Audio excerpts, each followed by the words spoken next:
Welcome to Bingo tutorial for Harry Potter and the Chamber of Secrets, where I'm going to show you what is the bingo, how the bingo looks like, website to create boards, special game client just for this mode, how to make some of the goals, and how to set up a speedrun for speedrun.com. So first, what is a bingo? Bingo is a game in which player has a card with 25 goals, which 5 of them has to be done in vertical, horizontal, or diagonal row. There are 3 options to play bingo. Single, only one of the rows has to be done. Triple, 3 rows has to be done. And blackout, where all 25 goals are required.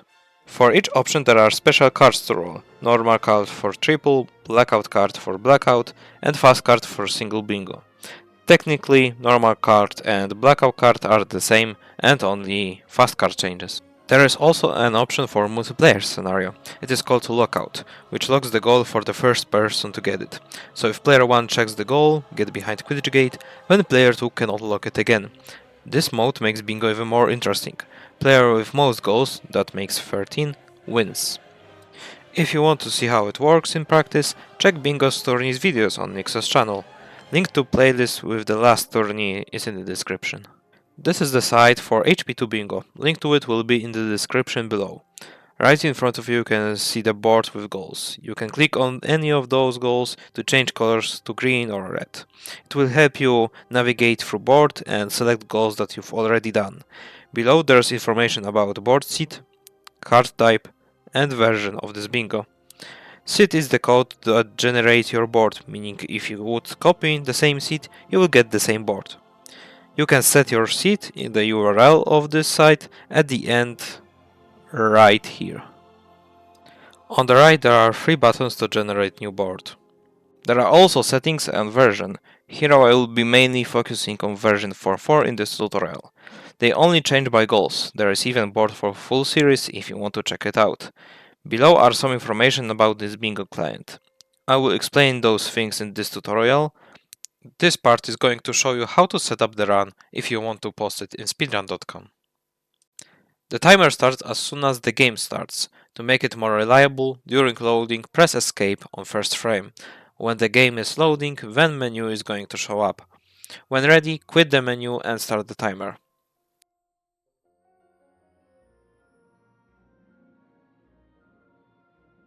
Timer ends when you finish all the goals in rows. On the video recording, the entire board must be visible, as well as version of the board, type of the board, which is going to depend on the bingo category you're playing, and seed of the board, which is going to clarify the validation of the run. Also, the goals you're going to do or you've made should be presented, so verifiers are going to know which ones you've taken. Furthermore, it's going to help you navigate. I would also recommend adding some sort of counters to help keep count of collectables. Convenient tool for this is an add-on to live split counter. Lets you add numbers to counters with global hotkeys. Link to this will be in the description below. Just for this bingo there's a special client. Link to it you can find in the description. There are some changes to enhance the experience. After private drive cutscenes, which are unskippable, you will end up in entry hall, having every spell learned and having the places unlocked, including Gryffindor challenge found in common room. There are some differences though. To access Willow, there's a special Spongify tile, letting you to get up to the place where originally you finished the level. After finishing Willow, you will end up in Grounds Night, which is required for one of the goals. What is worth remembering, re-entering Grounds will turn it back to the daylight, so remember to do everything in the night before you leave. Next, Forest. You don't need to go there at night, even during day, you can enter this level without any problems. There's also change for Slytherin level. When you enter, you can notice that Harry doesn't change to Goyle. Because of that, finishing this part is slightly different. To finish, you have to enter Girls' common room. Be careful not to get caught. There's an example to safely pass them.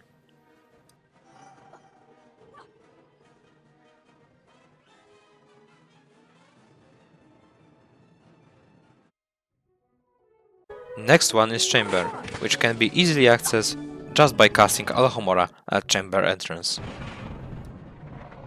Getting into gold cards level has been facilitated by needing only 20 silver cards.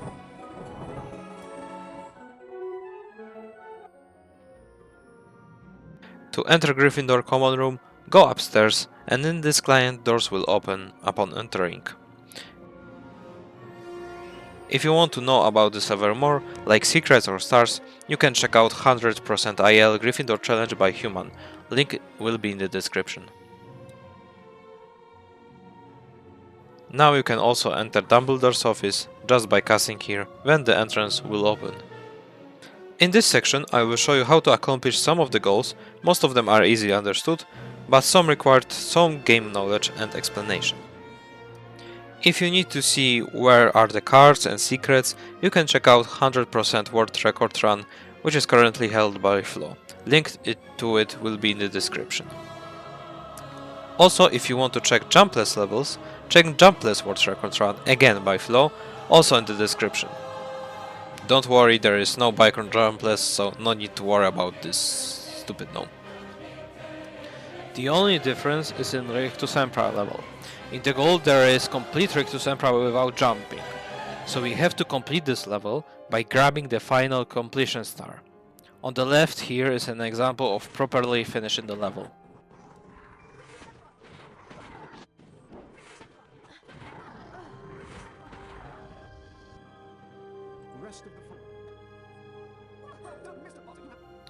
The objectives are not recountable by redoing the level, so if you would need to kill both Drackles for example, you cannot re-enter Boomslang for this goal to be counted. Grounds Day and Grounds Night are counted as different levels. So for example, if you have a goal to cast on the Gargoyle on the Ground Day and Ground Night in the same place are counted as two separate Gargoyles. Regarding the goal Get Unique Flabberworms, buying some will only be counted as one, even if you buy more from different sellers. In case of bean or potion task, losing initial amount required for goal will undo the task, so take it into the account when buying stuff or drinking potions. You are a most discerning shopper, Harry. If there is a jumpless task, if you fail by jumping, dying or reloading the save before that happens is perfectly fine. In the link below there will be a document that shows you amount of collectibles objectives in each level. Similarly to base game, you can buy wizard cards. The cost varies, for bronze cards it's 120 to 110, for silver cards the cost is around 200 to 300. I would recommend assuming that this will amount to 150 for bronzes and 250 for silvers. Let's now talk about hard stuff. Firstly, let's have a look at bronze cards for now. You can buy only bronze cards from the levels you've already been. So for example, you enter Gold level which has 4 bronze cards. So if you leave this level without getting any bronze cards, buyer will sell them to you. Remember that upon re-entering there won't be any cards because you've already bought them. What is very important, this doesn't apply to spell challenges, because the game thinks you can re-enter those and get them at any point. So if you need extra cards to buy, you can enter Slytherin, Goyle, Bicorn or other places, but it won't work on the levels like Rictus Emperor, Scourge, Defender, nor Spongify. The exception from this rule is bronze card in Dumbledore's office, which you can buy right away. You can buy all the silver right away from the buyer. There's a warning that you cannot collect those cards after buying. There's a set order in which you can buy these. Here I showed an order of those cards, with the name and the place they're in, with the location. Let's say you bought 2 silver cards. Second one is number 8, Derwent's Shrimping, which is the second silver card in Gryffindor. So now, when you open the chest, there won't be a card, which means you cannot claim goal get all Gryffindor cards. You can remember the order on the list I've made, link in the description, or simply before buying any cards, claim all get cards in X level, so you won't have to worry. There is one point about cards that is noticeable for bingo gameplay. There's something called has animation. This is when Harry is making animation celebrating collecting 10th of the cards. So there are some places where after has animation you cannot use spells until you encounter a cutscene. This one can particularly kill your bingo run or race.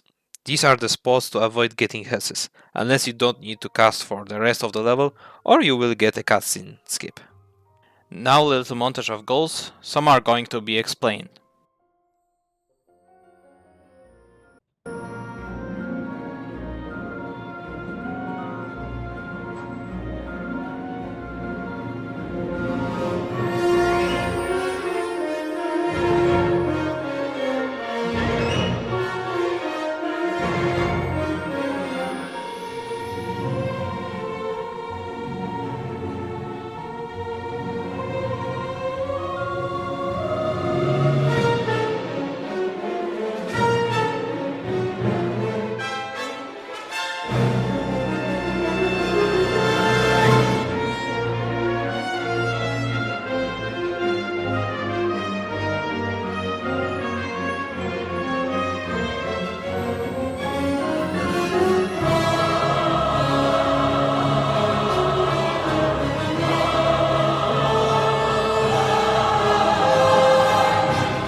You can speed up this process significantly.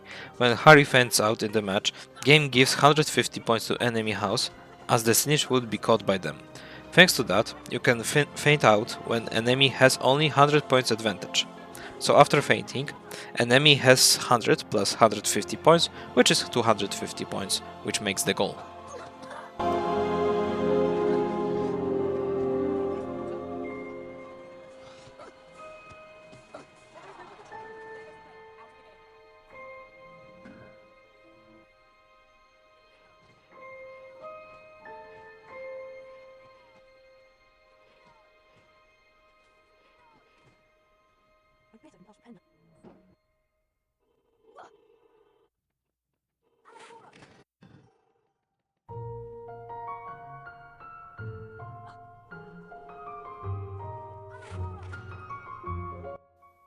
To be able to do this, you have to put first gnome in the corner, then cast at him.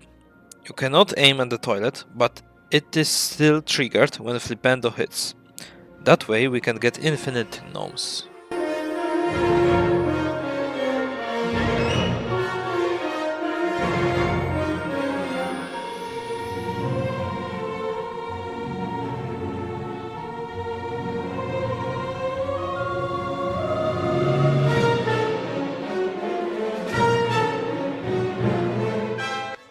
Clipping the gnomes is really simple, just throw them while going into the wall, although corners are your best bet. Beware of one specific scenario, especially in Spongify. Don't throw a gnome into the secret. Gnome only passes through walls, so if a secret is behind, gnome will land there, and the goal won't be counted.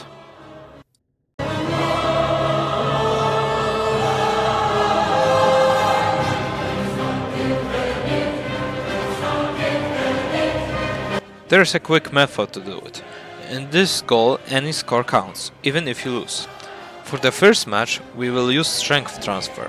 Right when you warp to Quidditch match, click 6th match on the menu. That way, enemy Seeker will knock you out easily, because he has a strength of the 6th match of Malfoy match. From now on, you will have 6th match unlocked. So if you need a score, warp to 6th match and perform score transfer. To do it, wait a little, usually when Malfoy shows up it's good, then click in the menu match that you want your score in. Waiting unlike before will keep Malfoy's strength with score transfer to different match. which makes it much faster.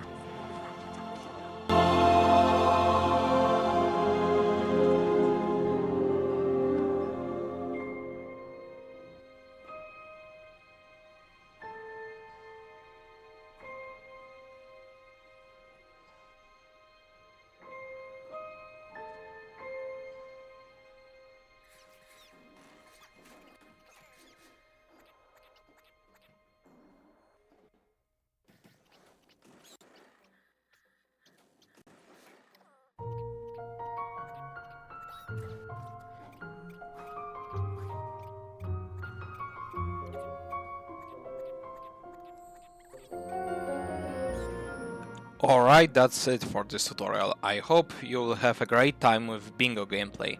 It's a slightly different approach to this game that really gives you a lot of fun, so if you haven't played yet, definitely give it a try. If you have any questions or suggestions, you can write in the comments or hit me up on Discord. If you haven't joined yet, I invite you to the HP PC speedrunning server. There is a special channel for this game, so if you have any questions, there are many people who are happy to help. So remember, bingo, bingo, bingo! And everything can happen. See you at the speedrun.com. Bye bye!